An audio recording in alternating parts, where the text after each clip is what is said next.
Kali ini, hai semuanya. Kali ini saya ada papan tulis, ada whiteboard dan blackboard.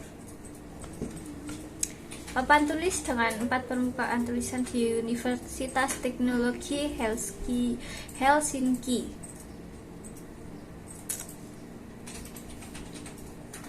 Kita akan membahas sejarahnya dari papan tulis sendiri. Papan tulis digunakan dalam industri pendidikan permukaan di mana guru dan siswa dapat menulis atau menggambar untuk menjelaskan materi yang dipelajari. Papan tulis juga digunakan di berbagai institusi untuk meninggalkan catatan dan pengumuman acara baru untuk mencatat skor dalam kompetisi kecil. Varietas pertama ada batu tulis. Batu tulis pada abad ke-19 setiap siswa memiliki papan catatan terpisah yang terbuat dari batu tulis hitam keabu-abuan yang halus. Mereka menulisnya dengan pensil dan menghapus catatan itu dengan lap. Guru mendekati setiap siswa dan memeriksa apa yang telah ditulisnya. Selanjutnya, untuk kenyamanan menjelaskan materi ajar, mereka mulai menggunakan satu papan besar untuk seluruh kelas. Papan tulis. Papan kemudian muncul di mana mereka mulai menulis dengan kapur putih atau berwarna. Mereka ternyata sangat sukses sehingga masih digunakan di lembaga pendidikan. Mereka terbuat dari kayu, kaca atau logam dan dilapisi dengan enamel matte gelap, biasanya hitam, hijau tua atau coklat. Papan berkualitas yang lebih baik dibuat dengan lapisan porselen kasar yang sangat tahan abrasi. Papan tersebut dapat bertahan 10-20 tahun penggunaan intensif. Ada juga versi papan tulis di mana permukaan tulisannya lembaran panjang plastik membentang di antara dua silinder berputar paralel. Dengan memutar silinder, kalian bisa memindahkan plastik yang membungkusnya sehingga menciptakan permukaan tambahan untuk menulis tanpa perlu terus-menerus menghapus apa yang telah ditulis. Tulisan kapur dapat dengan mudah dihapus dengan kain lembab atau spons. Terkadang penghapus papan tulis khusus digunakan balok kayu di mana bantalan merasa direkatkan. Untuk semua kenyamanan, papan kapur memiliki kelemahan yang penting, yaitu saat menulis debu kapur terbentuk di atasnya yang menodai pakaian yang dapat menyebabkan alergi pada beberapa orang. Debu kapur juga dapat berdampak negatif pada peralatan yang sensitif terhadap debu seperti komputer. Papan dengan gambar dengan spidol. Pada pertengahan abad ke-20, papan tanpa kapur mulai muncul di sekolah-sekolah. Putih yang dapat kalian tulis dengan spidol. Papan seperti itu biasanya terbuat dari logam, ditutupi dengan enamel, kaca atau plastik.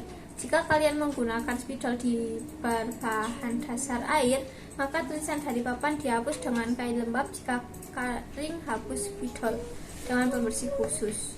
Lebih mudah untuk menempelkan berbagai bahan informasi tambahan ke papan yang terbuat dari baja dan dengan magnet. Yang selanjutnya ada flip card. Biasanya digunakan untuk seminar dan konferensi. Ini sebagai notepad besar, lembaran kertas besar diikat dengan khusus di batang penjepit. Tertulis lembar atas robek atau diganti dengan yang baru. Flipchart nyaman karena kalian dapat menulis di atasnya tidak hanya dengan spidol khusus, tetapi juga dengan pena atau pensil biasa. Yang selanjutnya ada papan magnetik. Itu terbuat dari campuran bubuk magnetin dan beberapa bahan polimer seperti karet. Yang papan selanjutnya ada papan gabus, papan gabunan, papan interaktif.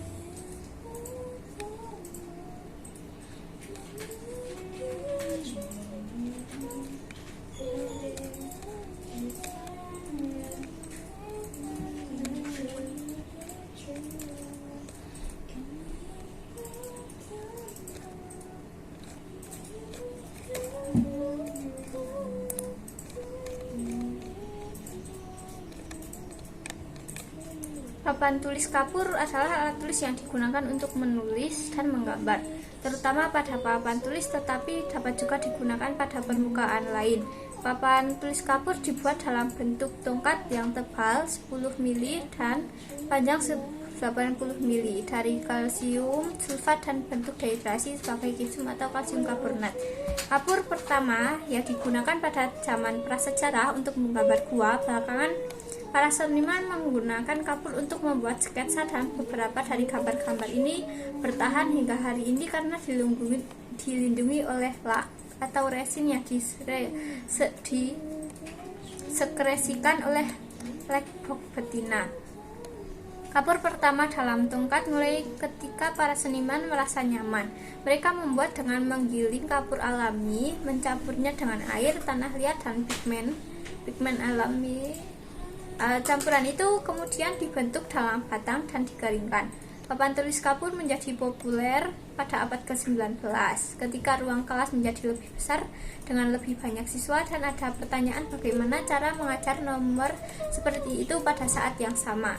Kapur digunakan pada papan tulis besar tempat guru menulis ke seluruh kertas, tapi juga pada papan tulis kecil yang digunakan oleh siswa di meja mereka. Papan ini digunakan untuk latihan dan memiliki spons kecil untuk membersihkan papan. Papan tulis kapur untuk digunakan di ruang kelas pada awalnya hanya putih karena papan tulis itu apa sih yang rambut dengan dulu lah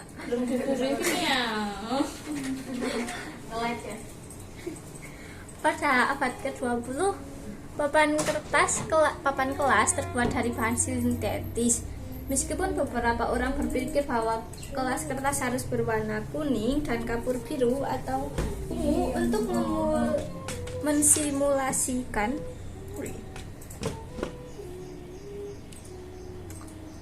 teknis tertulis, produsen mulai membuat papan kelas berwarna hijau karena warna itu tidak melatih mata. Sebagai kontras, guru mulai menggunakan kapur kuning. Kapur masih diproduksi dalam berbagai warna yang membantu dengan menggambar diagram dan geometri. Pena papan tulis atau spidol tidak permanen yang menggunakan tinta yang dapat dihapus. Tujuan utamanya adalah untuk digunakan pada permukaan tulisan yang licin dan tidak berpori seperti pada papan tulis dan proyektor, dan agar mudah dihapus tanpa meninggalkan berkas dengan penghapus kering. Sebelum ada spidol penghapus kering, ada spidol penghapus basah. Ini tidak bisa dihapus dengan penghapusan kering, tetapi dengan kain basah. Setelah mereka datang pulpen papan tulis, pena papan tulis pertama ditemukan oleh Jerry Wolff yang bekerja di laboratorium Texform. Kemudian dipatenkan oleh Pilot Pen pada tahun 1975. Sanford membuat spidol kering mereka yang disebut EXPO pada tahun 1976. Spidol penghapus kering.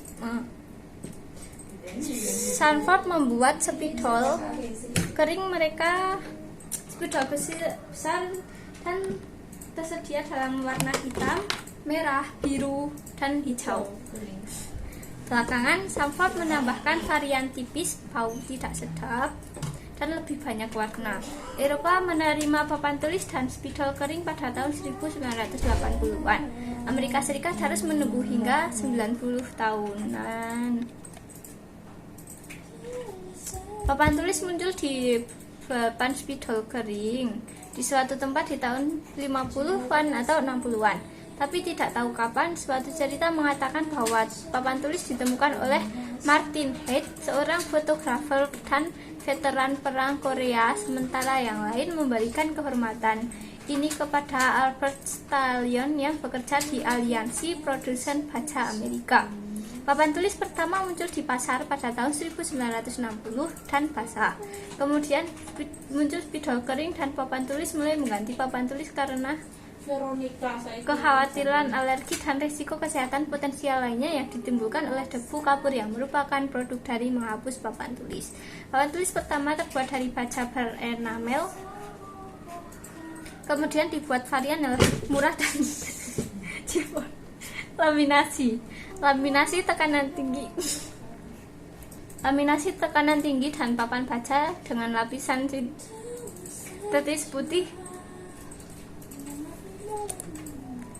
Ini memiliki karakteristik untuk meninggalkan residu tanda yang dihapus. Mereka yang berkualitas tinggi terbuat dari enamel yang disebut porselen atau bahkan papan kaca.